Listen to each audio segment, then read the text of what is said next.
Assalamualaikum warahmatullahi wabarakatuh. Alhamdulillahirabbil alamin wa bihi nasta'in wal 'aqibatu lil muttaqin wa la 'udwana illa 'alal zalimin. Rabbi shrah li sadri wa yassir li amri wa hlul 'uqdatam min lisani yafqahu qawli. Subhanaka la 'ilma lana illa ma 'allamtana innaka antal 'alimul hakim. La haula wa la quwwata illa billahil 'aliyyil 'azim. Amma ba'd. Terima kasih kepada juruacara majlis yang dikasihi sahabat saya, kekanda saya Fadil Ustaz Azmi Murad selaku ahli majlis Bandar Ipoh Zon 24, pengurusi masjid dan seluruh ahli jawatan kuasa, para asatizah, tuan-tuan guru, tuan haji, pimpinan-pimpinan masyarakat. Mudah-mudahan kita dirahmati Allah. Alhamdulillah, syukur pada malam ini dapat kita bersama-sama dalam program pelancaran bulan solat bagi Zon 24. Bila dengar Al-Fadhil Ustaz Azmi Murad berucap tadi, kalau elok bagi dia ceramah tu pun kena dah tu kan. Banyak maklumat kita dapat, terutama hal yang berkaitan dengan DBI. Dan malam ini insya-Allah kita akan ambil masa sehingga Isyak lah. Jadi kalau sebut ceramah tu panjang masa dia kan. Tazkirah tu, tazkirah ringkas saja. Baik, berkenaan dengan solat seperti yang disebut oleh Al-Fadhil Ustaz Azmi Murad dalam ucapannya, solatu imaduddin. Sembahyang itu merupakan tiang agama. Jadi bila kata tiang ni, kita tengok binaan masjid atau mana-mana binaan mesti ada tiang. Itulah sembahyang. Kalau puasa diibaratkan bumbung, kita puasa tapi tak ada tiang, jenuh juga. Zakat diumpamakan dinding, tapi kalau tidak ada tiang serinya, masalah juga. Maknanya semua ibadah, semua rukun Islam yang lain sangat bergantung kuat kepada solat. Dan apabila kita mendirikan solat, kita jaga solat, Masya Allah, itu tanda kita sedar yang kita ni hamba Allah. Itu identiti yang paling jelas. Apa tanda kesedaran yang seseorang itu hamba Allah? Solat. Diukur melalui solat. Dan dalam solat apatah lagi, ada satu rukun fi'li yang namanya sujud. Di situlah kemuncak kita sujud kepada Allah Subhanahu wa ta'ala. Yang tak mau sujud ni iblis ya. Yang tak nak sujud ni hanya syaitan. Baik, tuan-tuan para hadirin sekalian, malam ni kita nak berbincang satu tajuk, kepentingan solat dalam kehidupan ataupun kaitan solat dalam hidup kita. As-salatu imaduddin itu muqaddimah. Apa kepentingan dan kaitan solat dalam hidup kita? Pertama sekali, tuan-tuan para hadirin, solat mengajar kita orang Islam untuk sentiasa menjaga kebersihan. Solat, sebab tu kita mengaji solat ada syarat sah, kena berwuduk, pakaian tempat kita solat, badan bebas daripada najis. Sudah diajar tentang kebersihan dalam solat. Wa thiyabaka fatahhir. Dan bila kita sebut bersih, suci, tak sempurna kalau sekadar zahir semata-mata, maka dipakejkan, diharmonikan dengan batin, zahir dan batin, adab zahir dan batin. Hak zahir kita mengaji fiqh, hak batin kita mengaji tasawuf. Bersih belaka, Masya Allah. Bersih niatnya, bersih daripada riak. Itu yang diajar dalam solat, sekiranya kita hayati falsafah ataupun roh sampai ke situ. Sebab itu tuan-tuan para hadirin, minta maaf saya sebut, kalau kata rumah kita dhaif, orang susah, orang miskin, miskin tu tak apa, tapi dia bersih, dia kemas. Kadang-kadang dah jadi macam satu mentaliti, bila miskin jadi comot, jadi macam-macam, serabut. bersepuh sana bersepuh sini di halaman rumah contoh. Sedangkan Islam dalam solat mengajar kita bersih.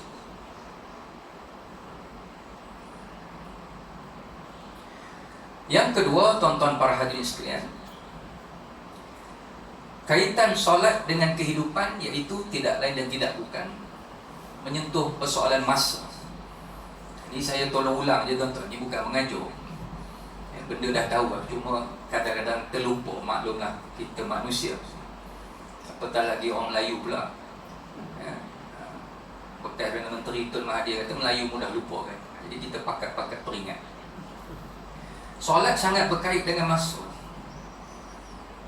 Dan cantiknya kehidupan orang Islam, bila dia mengatur rutin hariannya, dia meletakkan solat nombor satu dalam kehidupan dia. Bermula dengan subuh.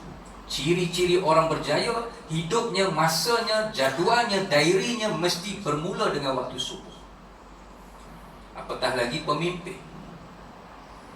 Macam mana seorang pemimpin nak membangunkan masyarakat kalau subuh pun dia tak bangun? Sebab itu Sayyidina Umar bin Khattab ketika diberi mandat menjadi khalifah yang kedua menggantikan Sayyidina Abu Bakar, Sayyidina Umar mengeluarkan satu surat berkeliling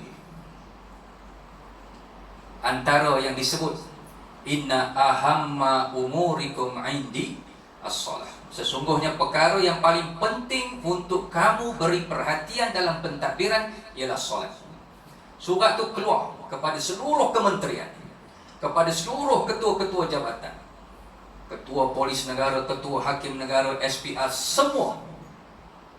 Kamu nak mesyuarat agenda rumah ke agenda negara, silakan, tapi solat jaga. Kamu nak bersukan, kamu nak apa sahaja, solat. Solat. Saya selalu sebut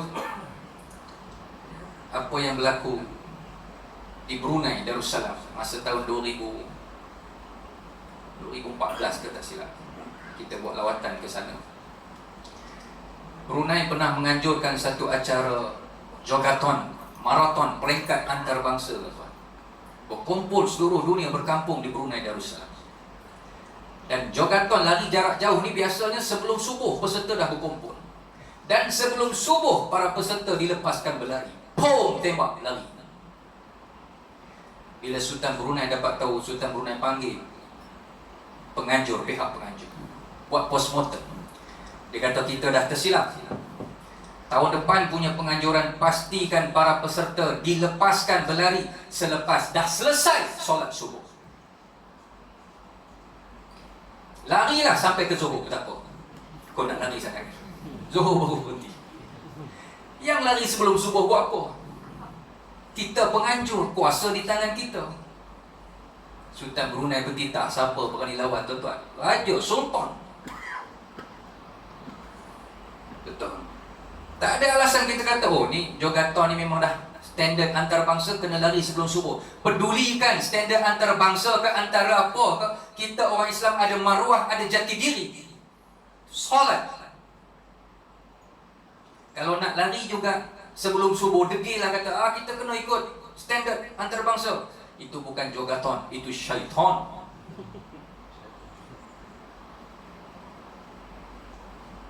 Ini yang dimaksudkan oleh Sayyidina Umar, inna ahamma umurikum indis. Bukan salah berhibur, bukan salah bersukan, bukan salah kamu berniaga, bukan salah kamu berekonomi, bukan salah kamu merancang. Yang salahnya tinggal sembahyang, yang salahnya meremehkan ibadah sembahyang.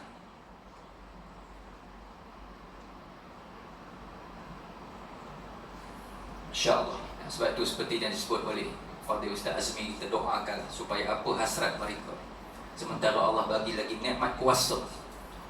Kuasa ni bukan satu kemegahan, dia satu amanah. Laisa tashrif. Sebab ke depan politik ni kita tak tahu, berubah-ubah. Kita dah rancang, nanti masuk pula yang tak ada fikrah meletakkan solat sebagai agenda, habis. Allahu Akbar. Jenuh.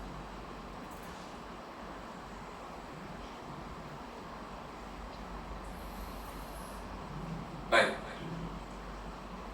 Sebab itu kalau ada di kalangan manusia yang dia mengurus kehidupan dia, mencari rezeki, dan seumpama sampai tak sempat sembahyang, maka ketahuilah tuan-tuan, itu tanda-tanda orang yang sudah tertipu dengan kehidupan dunia. Itu ukuran dia.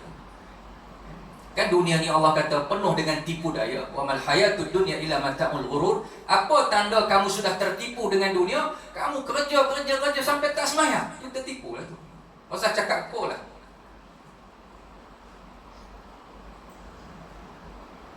Sedangkan 24 jam Allah beri. Satu waktu katalah 5 minit busuk-busuk lah, kot sibuk sangat. 5 minit, 5 kali 5, 25. Tak sampai setengah jam. Yang pelitnya bila sibuk, tak sempat, sibuk nak ngaji, tak sempat nak baca Quran, tak sempat nak selawat, tak sempat aja. Tapi tengok bola sepak, sempat pula. Liverpool lawan Manchester lah, apalah. Pergi mancing, ada pula masa kadang-kadang 3 hari 3 malam duduk kat pulau, sempat pula. Ini bukan masalah sibuk, tuan-tuan. Sebab itu selalu kita dengar pesanan kata hukama, jangan tunggu masa lapang baru nak belajar agama, tetapi kitalah yang melapangkan masa. Nak tunggu masa lapang sampai kiamat kita semedang sibuk. Jangan tunggu masa lapang baru nak sembahyang, tapi kitalah yang melapangkan masa.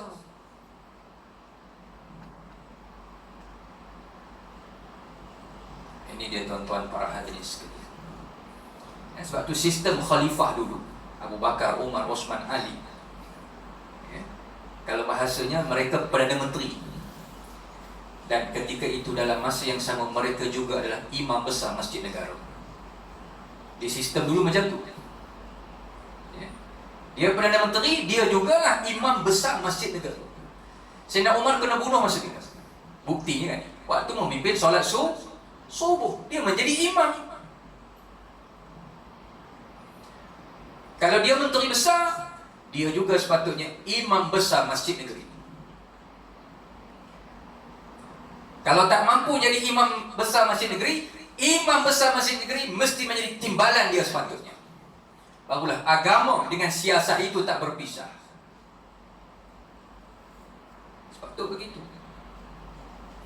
Kalau dia pegawai daerah, dia juga sepatutnya imam besar masjid daerah.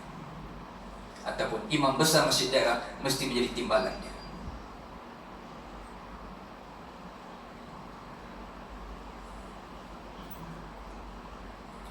Saya teringat lagi masa dengan Jaib dulu. Pernah dengan Jaib dulu.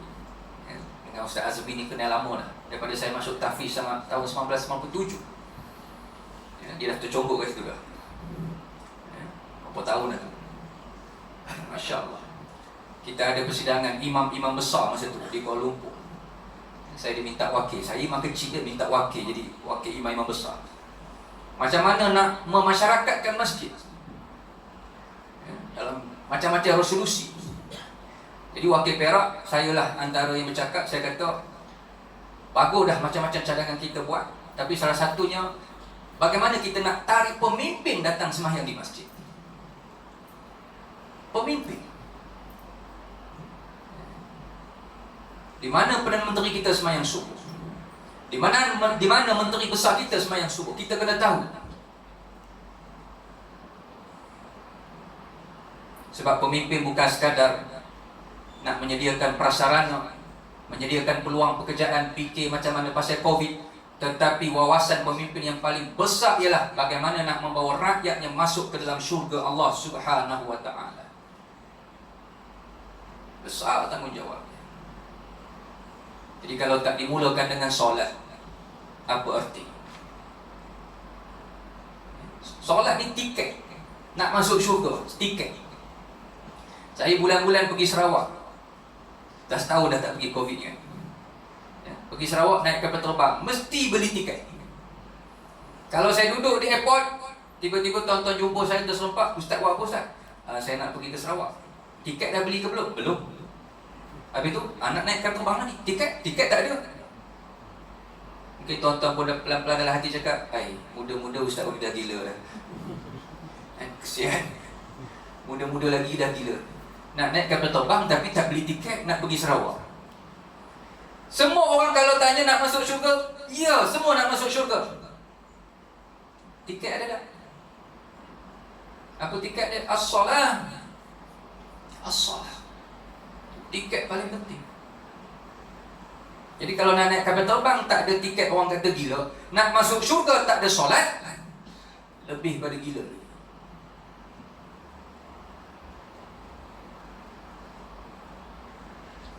Baik, poin yang ketiga,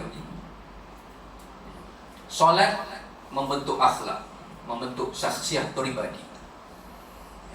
Solat kalau betul-betul dikerjakan, Masya Allah, kemuncak akhirnya dia akan pergi sampai tahap inna salata tanha 'anil fahsya'i wal munkar. Di situ surah Al-Kahf. Dia nak ke situ. Ke arah itulah, bukanlah terus-terus solat jadi malaikat. Tak apalah dalam proses. Ada satu brother ni tuan-tuan. Dia bersembang sendiri dengan saya. Dia ni musician. Kita pun ada juga minat-minat ke situ, sembang lah. Dia main dekat kelab tuan-tuan. Kelab dia ni berapa bintang memang hebat lah, profesional. Bila dia main kat kelab, main muzik, mak dia cukup susah hati. Berhentilah, kerjalah lain, kelab tu tak elok. Dia tengah muda, relax mah, kan buat apa pun, saya main muzik tak buat benda lain. Mak dia hari-hari dia kata popek lah, pesan, nasihat anak. Last kali mak dia dah tak ada arah tuan-tuan. Dia kata apa? Okey lah macam ni, kamu boleh kerja kat kelab tu main muzik, tapi satu je mak minta, jangan tinggal sembahyang. Sembahyanglah walaupun zuhur 2 minit. Sembahyanglah zuhur walaupun dah di hujung-hujung waktu. Sembahyanglah subuh walaupun subuh dinosaur ke subuh gajah ke, bangun juga sembahyang. Jangan tinggal sembahyang. Kamu boleh main kat kelab malam. Oh, dia bila dengar kata boleh main, lega lah. Yang penting mak dia tak popek dah. Dan dia ikut pula cakap mak dia, alah semayang je, semayang je.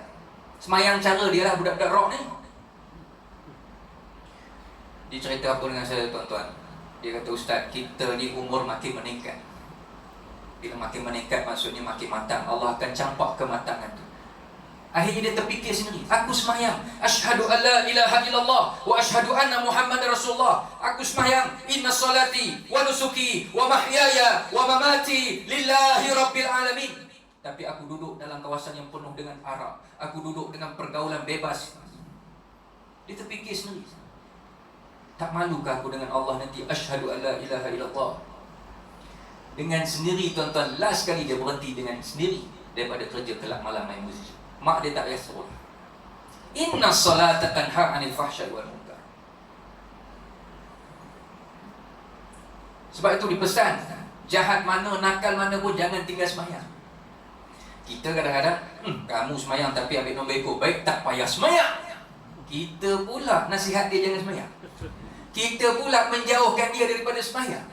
Memanglah sakit hati tuan-tuan. Saya pernah jadi imam masjid Lumah. Ada satu mamat ni, Masya Allah, hari Jumaat, sembahyang Jumaat, dia mesti paling awal datang, duduk sah depan hari Jumaat. Habis sembahyang Jumaat tuan-tuan, dia paling awal masuk kedai nombor ekor. Orang yang sama, buka kopiah pelan-pelan, letak dalam motor, nombor ekor, sah pertama juga. Kalau nengok sakit hati je kata, ya Allah. Tapi kita doa mudah-mudahan dengan solat dia tu suatu hari nanti Allah ketuk hati dia. Mudah-mudahan tu. Itu solat. Allahu Akbar, kita takbir, Allahu Akbar. Dia mengajar apa? Mengajar sifat tawadhu. Allahu Akbar, takbiratul ihram, takbir intiqalan. Hanya Allah Maha Besar, pangkat kita kecil. Walaupun namanya menteri besar, contoh, nama menteri besar, tapi kita hakikatnya kecil, tak ada apa. Antumul fuqara wallahu ghaniyul hamid. Harta kita kecil, pengikut kita yang ramai, followers kita ramai, kita kecil. Hanya Allah Maha Besar. Bukan besar saiz, besar kemuliaan. Jadi tak mungkin orang yang solat tiba-tiba di luar solatnya sombong, tiba-tiba di luar solatnya ego, tiba-tiba di luar solatnya dia bongkar. Tadi kamu sembahyang macam mana? Allahu Akbar. Allah Maha Besar, Allah Maha Agung, Allah Maha Sempurna, membentuk akhlak.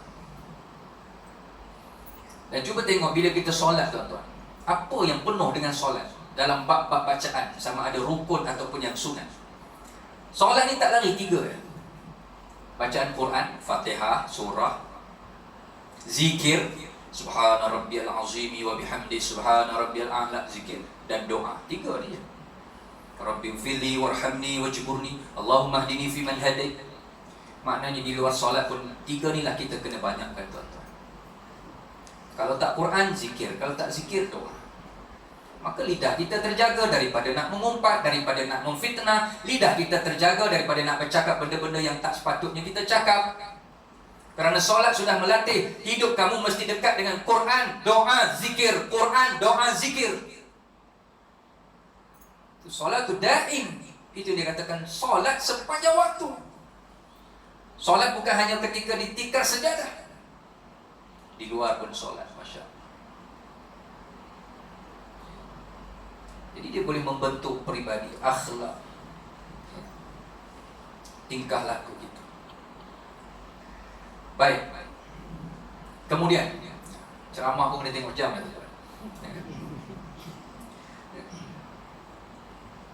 Solat dia melatih soal kepimpinan dan jemaah. Solat jemaah, ada imam, ada makmum. Memang Islam latih begitu, hidup dalam jemaah. Islam tak boleh bergerak seorang-seorang. Islam tak boleh bawa seorang-seorang. Hatta Nabi SAW pun didokong oleh jentera para sahabat. Hawariyun yang setia, susah senang bersama Islam. Jemaah. Jadi dalam bab kepimpinan diajar macam mana nak memilih imam, apa kriteria, ciri, ada. Kalau tuan-tuan dapat baru-baru ni dia orang viral, dia pun share gambar kartun. Saya tengok kartun tu bohong, memang kreatif. Dia kartun tu 2 gambar, 2 situasi. Kalau pak pemimpin negara berebut-rebut, aku jadi pemimpin, aku nak jadi Perdana Menteri, aku nak berebut-rebut gambar.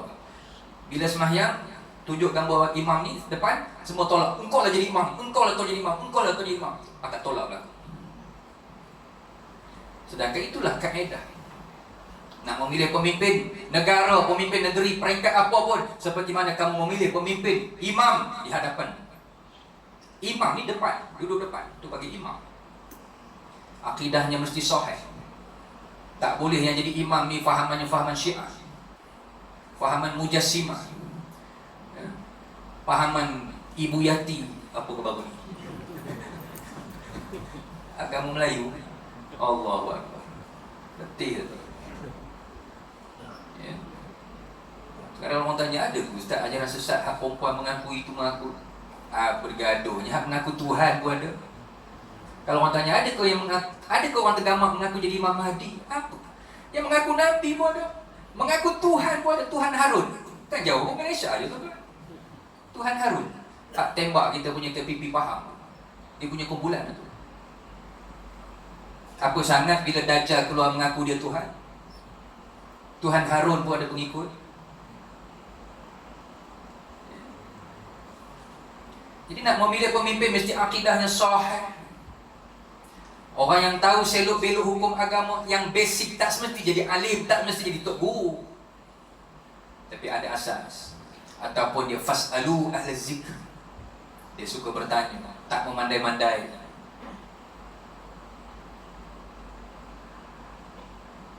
Itu macam mana kaedah kita sebagai makmum nak menegur pemimpin imam bila salah. Ada kaedah, ada saluran. Imam terlupa tahiyat awal, bangun, Allahu Akbar. Oh, kita punya gairah nak tegur ni, subhanallah. Kawan dah elok diri, tiba-tiba turun sebab kita subhanallah, dia pun terkejut. Habis lingkup. Kena saluran, kena ada, kena tahu. Kalau imam dah berdiri, dia terlupa tahiyat awal, jangan tegur.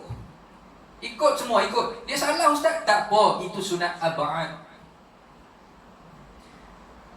Cantiknya solat ni tuan-tuan, cuba tengok. Dia mengajar kita prioriti aulawiyah. Ada rukun. Rukun ni tak dapat tidak. Kalau imam buat benda-benda rukun, hak tu kena tegur. Dia tambah rakaat. Sembahyang maghrib 3, dia buat 4. Ya, terlupa. Kita yang tahu tak boleh ikut ni. Tegur subhanallah dengan niat zikir. Dia bukan terus mufarakah, tegur dulu. adab-adab dalam jemaah, dalam kepimpinan. Dan tak boleh kita mendahului imam. Tambah takbiratul ihram, kita dulu Allahu Akbar. Imam pun confused, aku imam ke siapa imam? Tak boleh mendahului. Dan kita diajar Allahu Akbar, dah habis bar, baru kita Allahu Akbar. Dia pemimpin, itu arahan lah tu. Pusing kanan, baru pusing.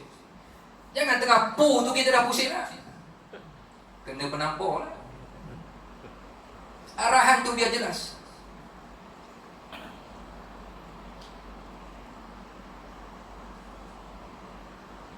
Baik. Kemudian yang akhir sekali, tuan-tuan para hadirin sekalian, seperti yang kita sedia maklum, solat awwalu ma yuhasabul 'abdi yaumal qiyamah. Awwalu, antara yang paling awal akan ditanya oleh Allah di pada mahsyar. Kita akan diaudit, tuan-tuan.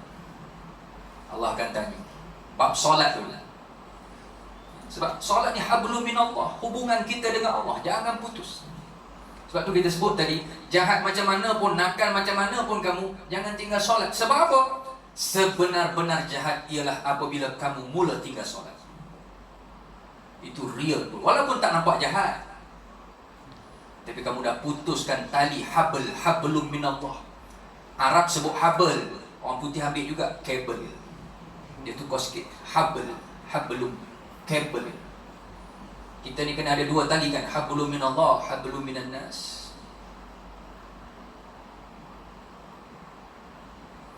Dalam surah Al-Qalam, tuan-tuan, saya nak baca dua ayat. A'udzu billahi minasyaitonir rajim wa yud'auna ila sujud fala yastati'un. Di pada mahsyar nanti ketika seluruh manusia berhimpun, Allah akan suruh seluruh hamba-Nya sujud. Wa yud'auna ila sujud, akan diseru seluruh manusia untuk sujud kepada Allah di pada mahsyar. Maka orang-orang yang tak pernah sujud, tak sembahyang kat dunia ni, bila dia pernah sujud, tak boleh sujud, tuan-tuan. Fala yastati'un, mereka tak mampu nak sujud. Orang yang kat dunia ni tak sembahyang, orang kafir dah tentulah. Tapi orang Islam yang tak sembahyang, ketika Allah arahkan sujud, dia tak boleh sujud walaupun dia nak sujud.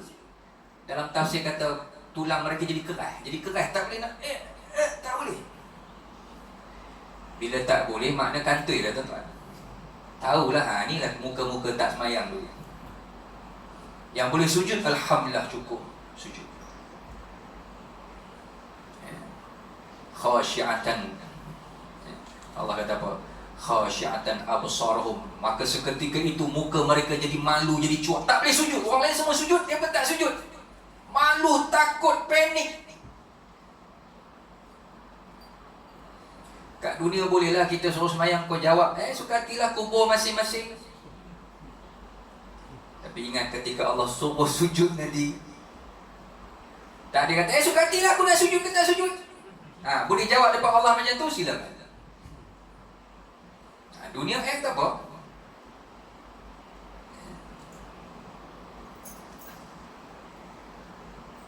Tak boleh sujud.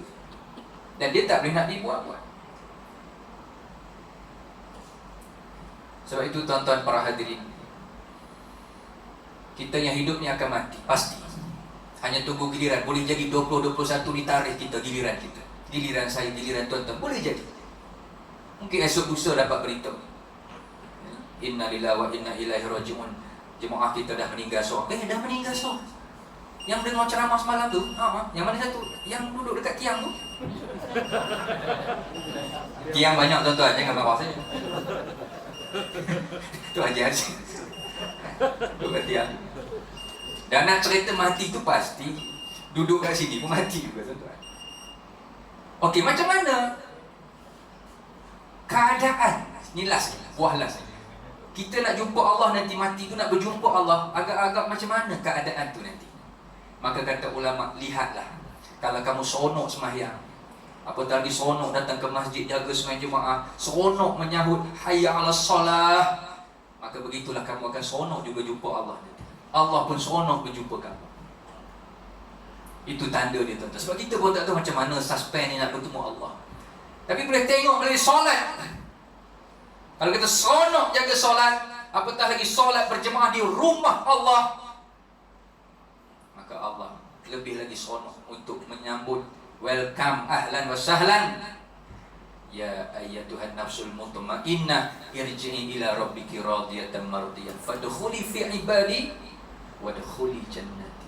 Itu yang kita tunggu-tunggu tuan-tuan sebagai hamba. Wadkhuli jannati, Allah kata, sekarang masuklah kamu ke dalam syurga. Segala penat lelah kamu dah selesai dah di dunia dahulu, terbayar sudah. Wadkhuli jannati, itu yang kita tunggu tuan-tuan. Allah, indah sungguhlah kalau dapat tu. Syurga ni Allah punya. Kita masuk syurga bukan sebab solat. Solat tu tugas kita sebagai hamba. Kita masuk syurga dengan rahmat Allah. Rahmat. Baik, tuan-tuan para hadirin sekalian, saya kira cukup sekadar itu.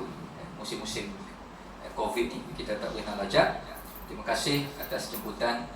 Terima kasih atas perhatian tuan-tuan. Yang dah faham, mudah-mudahan bertambah faham. Yang terlupa kita ulang-ulang bagi ingat, insya-Allah. Mohon maaf di atas segala kekurangan dan kekasaran. Wallahu a'lam bishawab. Assalamualaikum warahmatullahi wabarakatuh.